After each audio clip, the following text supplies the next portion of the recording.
From Studio 119A, the exit interview with Mirza Uddin. An English teacher and advisor to the Jericho, Ms. Valenza has dedicated her career to nurturing the voices of young journalists in Jericho High School. Through her mentorship, students have not only honed their writing skills, but have also learned the power of storytelling to an effect and change. Her efforts have left a mark on the school's literary community, shaping the future of its students one word at a time. Ms. Valenza, welcome to the exit interview. Thank you. I'm so glad to be here. Yeah, how are you doing? I'm doing very well. It's getting a little intense these last days. Yep, me too. So how this works is I just ask you a couple questions and then you just riff off, and yeah, that's about it. Okay. All right. So when you were a child, like whatever child means to you, but when you were a child, what did you want to be when you grew up? A teacher. Really? Yeah. So in first grade, my teacher had me help another little boy in class who couldn't do his numbers. And she had us go to the side and I taught him his numbers. And I was like, I love this. And it never wavered. I've never changed my mind. And I always loved school and was good at school. And then when I was a freshman in high school, it wasn't a question of whether I would be a teacher, it was just what kind of a teacher I would be.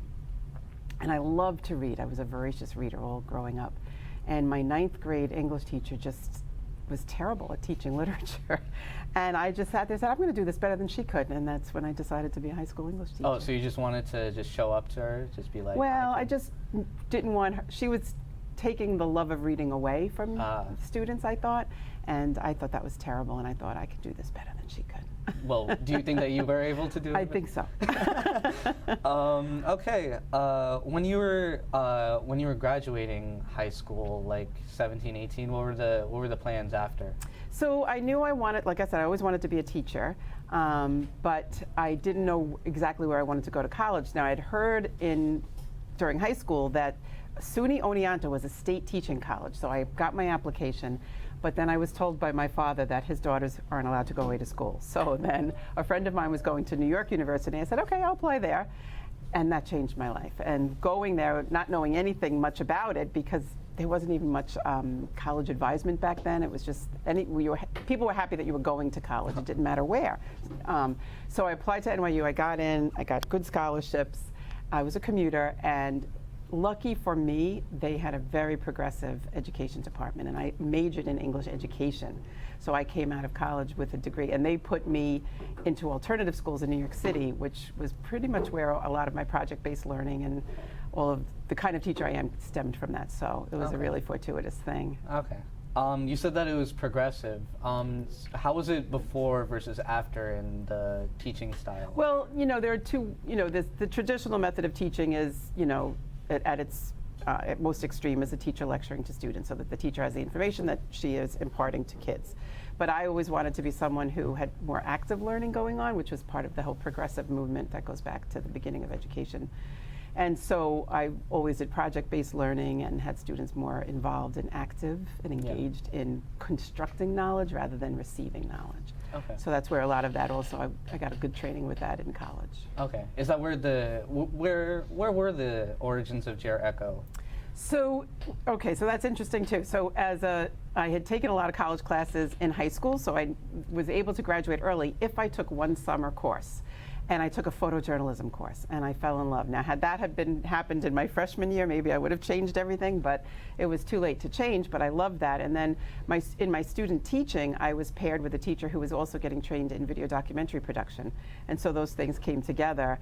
And so when the opportunity to advise the Jericho came up, when I was here, I took it and said, well, I'll take it, but I want to make it an online newspaper that's got multimedia.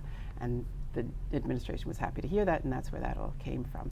But prior to that, back in the 1980s when I started, I was teaching video production in a small alternative high school in New York City with deck-to-deck video VHS tapes, and I also did a video yearbook back then in the 80s when that was not really, people didn't even know what that was. A video yearbook? Mm-hmm. Where were the video yearbooks even posted?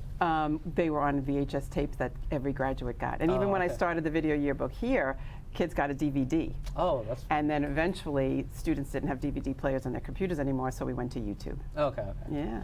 The JNN, were the origins for that also? So the that same? started because just a couple of years ago, a former graduate of Jericho, Matt Coleman, who was a teacher at Manhasset doing broadcast journalism there, he invited us to come visit Manhasset where he was teaching, and Dr. Salzman and I went over there and loved what they were doing, and so we brought it over to Jericho and then joined BASH, like we all went to, right, where you guys won an award. Yep. And that's, so we're in our third year of that now. Yeah. Yeah. So when you first came to Jericho, what happened leading up to it, and what happened right after? So I was a teacher, like I said, in the city, and then I had children, and I wanted to stay home with them.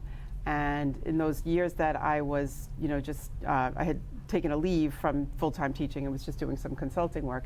In those years, I moved out to Long Island. So when I was ready to go back to teaching, I had to look for jobs on Long Island because I wanted to be near my kids. And I got 3 offers: Jericho, Syosset, and Dix Hills, and I took Jericho. Is there a reason you took Jericho, or? Honestly, yes. It was, a great school. All 3 were really good schools. I was very fortunate. But Jericho was willing to keep me part-time, and I wanted to be part-time to be home with my kids a little bit more. Oh, okay. And so I'm forever grateful for those years that I was part-time here because it really supported my parenting. What are you going to do now, since you're retiring? I am going to join the faculty at Adelphi University. Okay. I'm going to be advising the college newspaper and website and Instagram account. And then in the spring, I'll be teaching a web journalism course. So I'm kind of taking what I do here at the high school level and bringing it to the college level. Okay. When you first came to Jericho, was journalism even a class? Were the classes you teach now even a No, class? Journalism was not a well, I think there was always a journalism course, but it wasn't a production course. It was more like an analyzing news course, and it wasn't offered all the time. So I took over advising the Jericho, and then I decided to propose the new media communications course, which turned into a 4-year sequence, and I also did the sports journalism. We're trying to get the broadcast course could run on its own, so I started this whole program that you see now once I took over the advising the paper. And who's taking over now that? Ms. Flavianos is going to take over. Oh, that's lovely. So she's been joining us. She's been down here a little bit. She's getting to know you guys and what you do here. And she's been visiting our class every day and learning the ropes that way. But she'll be great. She'll be great. Yeah. Well, I want to thank you for all the contributions that you did in Jericho. Thank you. Even though I only knew you for basically this year, but you were very lovely to. I have met you, and It's been a pleasure meeting you too and working with all of you. Yeah. Thank you Thank so you. much. And now you know the rest of the story.